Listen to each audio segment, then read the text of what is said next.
اس میں کیا شک ہے کہ پاکستان میں سب سے طاقتور شخص چیف آف آرمی سٹاف ہوتا ہے اور اس کے بعد وزیر اعظم.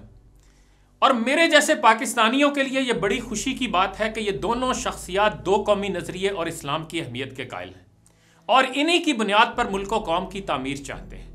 جنرل قمر جاوید باجوہ نے یوم قائد اعظم پر اپنے پیغام میں کہا کہ قائد اعظم نے دو قومی نظریے کی بنیاد پر پاکستان بنایا اور آج دو قومی نظریہ پہلے سے بڑھ کر ایک حقیقت بن چکا ہے. انہوں نے کہا کہ ہم قائد کے ویژن، ایمان، اتحاد اور تنظیم سے رہنمائی لیتے رہیں گے. وزیر اعظم عمران خان نے یوم قائد کے حوالے سے بیان میں کہا کہ نوجوان قائد اعظم کو اپنا رول ماڈل بنائیں. انہوں نے کہا کہ ہمیں پاکستان کو اسلامی اور فلاحی ریاست بنانا ہوگا. میں ملک پاکستان کی ان دونوں اہم ترین شخصیات سے دستبستہ عرض کروں گا کہ جناب ہم عوام تو 70 سالوں سے خوشکن بیانات سنتے آ رہے ہیں، لیکن عملاً ہم اپنے نظریے اور مقاصد سے دور ہوتے جا رہے ہیں. تو قدرت نے آپ کو تو طاقت اور اختیار عطا کیا ہے، چنانچہ آپ کو قول ہی سے نہیں بلکہ عمل سے پاکستان کو اسلامی اور فلاحی مملکت بنا کر دکھانا چاہیے.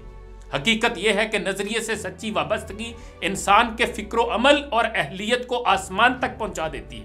ترقی کرنے والی تمام جدید قوموں کی مثال ہمارے سامنے ہے. روس اور چین میں سوشلزم کی بنیاد پر انقلاب برپا ہوا اور روس میں 70 سال تک یہ تصور بھی نہیں کیا جا سکتا تھا کہ روس کی کوئی چیز سوشلزم کے خلاف ہوگی.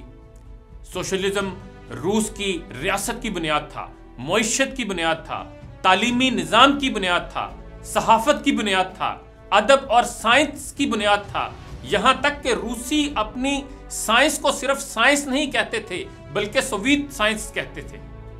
ٹروٹسکی لینن کی سطح کا انقلابی لیڈر اور دانشور تھا، مگر جب مارکسزم کی تعمیر پر اس کا لینن سے اختلاف ہو گیا تو اسے نظریاتی غدار قرار دے دیا گیا اور اسے ملک چھوڑنا پڑا. یہی صورتحال چین میں ہوئی. چین میں سوشلزم کی بنیاد پر انقلاب آیا تو چین کی سیاست، معیشت، تعلیمی نظام، صحافت اور ادب بھی سوشلسٹ ہو گیا. جدید چین کے مانی تنگ شاؤپنگ نے موزے تنگ کی بعض تعبیرات سے اختلاف کیا تو انہیں بھی نظریاتی غدار قرار دے کر جیل میں ڈال دیا گیا. حالانکہ آج معیشت کی سطح پر چین سرمایہ دارانہ ہو چکا ہے، مگر آج بھی چین میں مارکسزم یا سوشلزم کے خلاف کوئی آواز بھی نہیں اٹھا سکتا. جدید مغربی ممالک کو دیکھ لیجئے جن کی پوری تہذیب لبرلزم پہ کھڑی اور آزادی، جمہوریت اور مساوات ان کے عقائد ہیں، چنانچہ وہاں پر یہ تصور بھی نہیں کیا جا سکتا کہ ان کا کوئی لیڈر یا حکمران آزادی یا جمہوریت کے خلاف بات کرے گا یا ان کو سبوتاژ کرنے کی کوشش کرے گا. لیکن ہم نے اپنے نظریے کے ساتھ کیا کیا؟ اقبال کے خواب کے ساتھ کیا کیا؟ قائد اعظم کے ویژن کے ساتھ کیا کیا؟ پاکستان کے حکمران طبقے نے آج تک پاکستان کے اسلامی آئین سے اسلام کو باہر نہیں آنے دیا. انہوں نے آئین کو اسلام کا قید خانہ یا اسلام کا میوزیم بنا کر رکھ دیا. یہ بذات خود پاکستان کے نظریے سے غداری.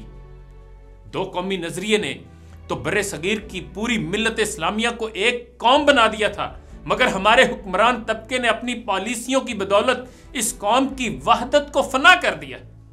چنانچہ اب ہم پنجابی ہیں، سندھی ہیں، مہاجر ہیں، پشتون ہیں، بلوچ ہیں، پاکستانی کہاں ہیں؟ پاکستان کے تعلیمی نظام کو دیکھ لیں، یہاں 4 قومی نظریے کا راج ہے. ہمارے تعلیمی نظام کے تحت ایک قوم مدرسے سے، دوسری قوم اردو میڈیم سکولوں سے، تیسری قوم مقامی انگلش میڈیم سکولوں سے اور چوتھی قوم آکسفورڈ اور کیمبرج سسٹم سے فارغ التحصیل ہوتی. کیا یہ صورتحال بھی پاکستان کے بنیادی نظریے سے غداری کے مترادف نہیں؟ یہ بھی کتنی عجیب بات ہے کہ ہمارے حکمرانوں اور بے شمار دانشوروں کو ہندوستان کے حوالے سے تو دو قومی نظریہ یاد آتا ہے لیکن مغرب کے حوالے سے یاد نہیں آتا. حالانکہ اگر مسلمان ہندوؤں سے الگ قوم ہے تو وہ مغرب کے سیکولر اور لبرل لوگوں کے حوالے سے بھی الگ قوم. مگر ہمارے حکمران اور دانشور مغرب کے حوالے سے اپنے جداگانہ مذہبی، تہذیبی اور تاریخی تشخص پر اصرار کرتے نظر نہیں آتے. اس سے معلوم ہوتا ہے کہ ہمارے حکمران طبقے کا دو قومی نظریہ جعلی ہے. کیا یہ بھی کھلی منافقت نہیں؟ حقیقت یہ ہے کہ ہمارے حکمران طبقے کا ذہنی سانچہ نو آبادیاتی فکر سے تشکیل پایا ہوا ہے یعنی ہمارے حکمران اپنی رنگت کی بنیاد پر تو مقامی لیکن اپنی ذہنیت کی بنیاد پر مغربی ہیں. اندر سے تو وہ اسلام کو قابل عمل ہی نہیں سمجھتے.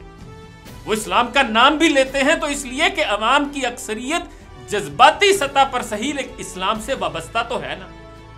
جس دن حکمرانوں کو معلوم ہوگا کہ عوام کی بڑی تعداد اب مذہبی نہیں رہی تو وہ کھل کر اسلام کے خلاف بات بھی کریں گے اور عمل بھی کریں گے.